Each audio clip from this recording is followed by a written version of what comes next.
பதிலுரை மாண்புமிகு பள்ளிக்கல்வி, தமிழ் வளர்ச்சி மற்றும் செய்தித்துறை அமைச்சர் அவர்கள். பயப்படாதீங்க. மாண்புமிகு பேரவைத் தலைவர் அவர்களே, நேரத்தின் அருமை கருதி வேகமாகவும் ரத்தின சுருக்கமாகவும் என் பேச்சை தகவமைத்துக் கொள்கிறேன். ஒரு கதை படிச்சுக்கிட்டு இருந்தேன். அதுல ஒரு தெருவில் ஒரே கொண்டாட்டம், மேலதாளம்லாம் அடிச்சு விழாக்குளம் பூண்டு இருந்தது. அந்த பக்கம் போன அதிகாரி என்னப்பா விசேஷம்ன்றார். இருக்கவங்களாம் சொல்றாங்க, இந்த பையன் 3ஆம் வகுப்பை தாண்டிட்டாங்க. ஏங்க, ஒரு பையன் 3ஆம் கிளாஸ் தாண்டினதுக்கா நீங்களாம் கொண்டாடுறீங்கன்றோன்னே அங்க இருக்கவங்களாம் சொன்னாங்க, இல்லைங்க, உலகம் முழுக்க 3ஆம் வகுப்பை தாண்ட எல்லா குழந்தைக்கும் 3 ஆண்டுகள் ஆகும். ஆனா இந்த குழந்தைக்கு 2000 ஆண்டுகள் ஆனது என்று அந்த குழந்தையை சொன்னார். அந்த குழந்தை தான் பாபா சாஹேப் சட்டமேதை அண்ணல் அம்பேத்கர். அவருக்கு 2000 ஆண்டுகள் ஆனது ஒரு 3ஆம் வகுப்பை தாண்டுவதற்கு. அந்த வகையில் எந்த சமூகத்தை பள்ளிக்கூடத்தின் உள்ளேயே வரக்கூடாது என்று சொன்னார்களோ, அதிலிருந்து பள்ளிக்கல்வித்துறை அமைச்சராக என்னை ஆக்கிய வெற்றி தலைவரை என் இதயத்தால் வணங்குகிறேன். அவரால் மட்டுமே இது சாத்தியம். அரசியலை நீங்க பள்ளிக்கூடத்துல, கல்லூரியில, பாட புத்தகத்துல, வெளி புத்தகத்துல படிக்கலாம். ஆனா பிராக்டிக்கல் பாலிடிக்ஸ் இப்படிதான் நிக்கணும், இப்படிதான் பேசணும், இப்படி ஆளணும்னு சொல்லி எங்களுக்கு அந்த நடைமுறை அரசியலை கற்றுத்தந்த எங்கள் ஆசான் பொதுச் செயலாளர் எங்கள் அன்பு அண்ணன் என் ஆனந்த் அவர்களையும் வணங்கி, தலைவர்களுக்கு ரசிகர்கள் இருந்து பார்த்திருக்கேன், மந்திரிகளுக்கு ஃபேன்ஸ் இருப்பாங்க. ஆனா தமிழ்நாடு வரலாற்றிலேயே ஒரு சபாநாயகருக்கு ஃபேன்ஸ் நான் இந்த வாட்டி தான் பார்க்கிறேன்.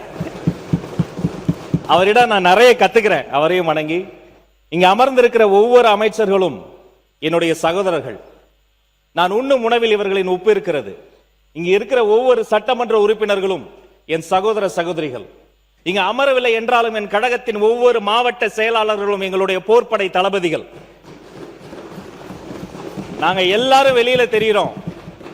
ஆனா நான் திரும்ப யோசித்து பார்க்கிறேன், வெளியில் தெரியாமலே நாங்கள் இங்கு வந்து அமர்வதற்கு இந்த வெளிச்சம் எங்க மீது விழுறது காரணம்னா அது விர்ச்சுவல் வாரியர்ஸ் என்ற அந்த மாமனிதர்கள், யாரு பெற்ற பிள்ளைகளோ, தம்பி தங்கைகள், அவர்களுக்கும் நன்றி சொல்லி, எங்க மாவட்ட செயலாளர் பூக்கடை குமார், பகுதி செயலாளர் ஓட்டேரி நந்தா, தம்பி எழும்பூர் ராஜேஷ் உள்ளிட்ட அத்தனை நிர்வாகிகளுக்கும் நன்றி சொல்லி, மாண்புமிகு எதிர்க்கட்சி தலைவர் முன்னாள் துணை முதல்வர் திரு உதயநிதி ஸ்டாலின் அவர்களை வணங்கி, முன்னாள் முதல்வர் எடப்பாடியார் அவர்களை வணங்கி, எதிரில் அமர்ந்திருந்தாலும் எதிரிகளா நாங்க பார்க்கல, இவங்க கிட்ட இருந்தும் ஏதாவது நம்ம நல்லதோ கெட்டதோ கத்துக்க முடியுமா என்று ஏகலைவன் போல பார்க்கக்கூடிய எங்கள் மூத்த உறுப்பினர்கள், சகல கட்சி தலைவர் அத்தனை பேரையும் வணங்கி என் உரையை தொடங்குகிறேன்.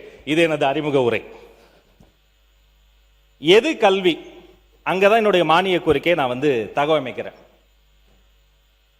புத்தகத்தில் இருக்கிறதெல்லாம் எப்படியாவது மண்டைக்குள்ள புகுத்துவது அல்ல கல்வி. புத்தகத்தில் இருக்கிறதெல்லாம் அப்படியே கல்வியும் அறிவையும் கொடுத்துரும்னா அந்த புத்தகத்தை வைக்கக்கூடிய அலமாரிகள்லாம் அறிவாளிகளா மாறி இருக்குமே. இல்ல, பக்கத்துல யாரோ எழுதுறாங்க, அதுதான் சரியான பதில் நம்பி அதை அப்படியே அச்சடிச்சான் காப்பி போல பிரதி எடுப்பது அல்ல கல்வி. சரியோ தப்போ சொந்தமா சிந்திச்சு தைரியமா எழுதுவோம், பார்த்துக்கலாம்னு சுயமாக சிந்திக்க தெரிந்த மனிதர்களை உருவாக்குவதுதான் கல்வி. அதுதான் நம்முடைய புதிய வெற்றி கல்வி.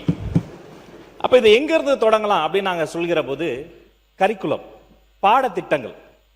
நம்ம இத்தனை நாட்களாக கடந்து வந்த பாடத்திட்டங்கள்லாம் பல வகையில நமக்கு உதவி செய்தது. அதை கொஞ்சம் நம்ம மாத்தலாம். எப்படி?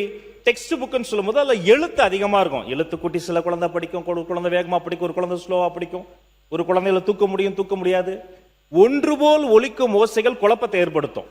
இப்ப பார்த்தோம், அண்ணன் ஒரு பேர் சொன்னாரு, அவர் சரியா சொன்னது இந்த வரிசைக்கு தெரிஞ்சது, அங்க கொஞ்சம் குழப்பம் வந்தது. இது மாணவர்களுக்கு வரும். ஒன்று போலவே இருக்கிற எழுத்து குழம்பும். டி இப்படி வருமா, பி இப்படி வருமா, ஒரு குழந்தைக்கு குழம்பும். அப்ப இந்த குழந்தைகளை அறிமுகப்படுத்தும் போது இத்தனை நாளா என்ன சொல்லுவாங்க, sir bright student sir, sir இந்த பையன் கொஞ்சம் ஆவரேஜ் ஸ்டூடெண்ட் சார். உலகத்துல ஆவரேஜ் ஸ்டூடெண்ட் ஒருத்தன் இல்ல. இனிமே ஆவரேஜ் ஸ்டூடெண்ட் யாரையும் சொல்லக்கூடாதுன்னு நம்முடைய வெற்றி தலைவரினுடைய இந்த பள்ளிக்கல்வித்துறை தீர்மானித்திருக்கிறது. இப்ப அவங்களுக்கு என்ன சொல்லலாம்? அவங்க கொஞ்சம் ஸ்லோவா படிச்சுக்குவாங்க, புரிஞ்சுக்குவாங்க. ஸ்லோ லேர்னர்ஸ், தமிழ்ல மெல்ல கற்கும் குழந்தை அப்படி கூட சொல்லவன. அது மெல்ல கற்கும் குழந்தை, தன் வேகத்தில் கற்றுக்கொள்ளும் குழந்தைகள் என்ற அவர்களுடைய பேரையே நம்முடைய அரசாங்கம் பள்ளிக்கல்வித்துறையில மாத்துது. அப்ப அவங்க தன் வேகத்தில் கத்துக்குவாங்க. ஒரு குழந்தை 2 வகுப்புல பிடிச்சிரும், ஒரு குழந்தைக்கு 2 வருஷம் ஆகும், ஒரு குழந்தைக்கு 2 மாசம் ஆகும், ஒரு குழந்தைக்கு பாட வரும், ஒன்று ஆடும், ஒன்று பேசும். சில குழந்தைகளுக்கு என்ன வரும்னு அதுக்கே தெரிந்து கொள்வதற்கு ஒரு டைம் கொடுக்கணும். அப்ப இன்னும் சில மாற்றங்களை நம்ம என்ன பண்ணணும், ஒரு அட்மாஸ்பியரை ஏற்படுத்தணும். ஒரு செடியில பூ பூக்கலன்னா அது அந்த செடியினுடைய பிரச்சனை கிடையாது. மண்ணின் தன்மை, உரம், வெளிச்சம், தண்ணி, நிழல், அந்த பக்கம் ஆடு மாடு வராம இருக்கணும். அப்ப ஒரு நல்ல சூழல் இருந்தாதான் ஒரு செடியில பூ பூக்கும். ஒரு பிள்ளை நல்லா படிக்கணும், ஒரு பையனோ பொண்ணு நல்லா ஷைன் ஆகணும்னா அந்த பள்ளிக்கூடம், ஆசிரியர், பாடத்திட்டம் அதிகாரிகள், இந்த அரசாங்கம் எல்லாம் சேர்ந்து ஒரு நல்ல பாதுகாப்பான சூழல் கொடுத்தா அந்த குழந்தை தன்னை எறிந்து பூ போல பூத்துரும். பார்ப்பதற்கு ஒன்று போலவே இருந்தாலும் எல்லா பூவும் ரோஜா பூன்னு சொல்லுவோம். ஆனா ஒரு பூ மாதிரி இன்னொரு பூ இருக்காது. வரி குதிரை ஒன்று போலவே இருக்கும். ஒரு குதிரையினுடைய வரிகளை போல இன்னொரு குதிரைகள் இருக்க வரிகள் இருக்காது. நம்ம கை அப்படி கை நாட்டு வைக்கிறோம் வைங்க, ஒண்ணு போலதான் இருக்கும். ஆனா எனது கைவிரல் போல அவருடைய கைவிரல் இருக்காது. அப்புறம் எப்படி எல்லா குழந்தையும் ஒரே மாதிரி இருக்கும்? ஒவ்வொரு குழந்தை ஒவ்வொரு விதமா இருக்கும். அவங்களுடைய அழகே அதுதான். அவங்கள நம்ம புரிஞ்சுக்கணும், அவங்கள நான் அரவணைக்கணும். ஒரு மாண்புமிகு உறுப்பினர் பேசும்போது கூட கொஞ்சம் கோவப்பட்டாங்க. நீங்க கையில் இருந்த பெரம்பெல்லாம் பிடிங்கிட்டீங்க, குழந்தை கொஞ்சம் ஆக்ரோஷமா இருந்தா என்ன பண்றது? எவ்வளவு ஆக்ரோஷமாக இருந்தாலும் தாயுள்ளத்தோடு அந்த குழந்தையை அணைத்து அவனுக்கு புரியக்கூடிய அன்பு மொழியில் பேசி அவனையும் ஆளாக்கி அழகு பார்ப்ப போவதுதான் வெற்றி தலைவரின் அரசு என்பதை சொல்லிக்கிறேன். என்னெல்லாம் சொல்லி தரலாங்கிறத விட எப்படி சொல்லி தரலாங்கிறத எங்களுடைய மானிய கோரிக்கை யோசிக்குது. எப்படி சொல்லி தரலாம்? இப்ப எனக்கு தமிழ் நல்லா வரும், சின்ன வயசுல தமிழ் நல்லா படிப்பேன். ஆனா எனக்கு கணிதம் வராது, கொஞ்சம் கஷ்டமா இருக்கும். கணிதம் வராத குழந்தைகளுக்கு எப்படி சொல்லுது? அப்ப கதைகளின் வழியே கணிதம் எடுத்த உடனே அல்ஜிப்ரா, ட்ரிக்னாமெட்ரி, இன்டெகிரல் கால்குலஸ்னா பையன் பயந்துருவான். அப்போ ஒரு கதை மாதிரி அந்த பாடத்திட்டத்தை உருவாக்குறோம். என்னுடைய பொம்மைகள் எங்கே? நாம இன்னைக்கு ஒரு பலூன் கடை போலாமா? ஒரு கதை மாதிரி கதைகளின் வழியே கணிதத்தை சொல்ல போறோம். ஃபியூச்சர் ரெடினஸ், வருங்காலத்திற்கு தேவையான வகையில் இந்த குழந்தை எப்படி உருவாக்கணும்னா ஆர்டிபிஷியல் இன்டெலிஜென்ஸ் சொல்லித்தர காலகட்டத்தை கூட தாண்டிட்டோம். நாங்க என்ன சொல்ல போறோம்னா இந்த ஆர்டிபிஷியல் இன்டெலிஜென்ஸையும் தாண்டி அதுல வெறும் பயனாளராக இல்லாம அவர் அதுல ஒரு கிரியேட்டரா இந்த ஏஐல இருக்கக்கூடிய டூல்ஸ்ல எப்படி ப்ராம்ப்ட் அடிக்கணும்னா ப்ராம்ப்ட் இன்ஜினியரிங் சொல்லி தர வேண்டும் என்று என்னுடைய மானிய கோரிக்கை இந்த இடத்துல யோசிக்கிறது. அடுத்து மிக முக்கியமான விஷயம், அந்த வகுப்பறை இருக்கு பாருங்க. நிறைய சொன்னீங்க, அவர் சில பேர் வன்முறையில் இருக்கிறாங்க, சில பேர் தவறான பாதைக்கு போறாங்க.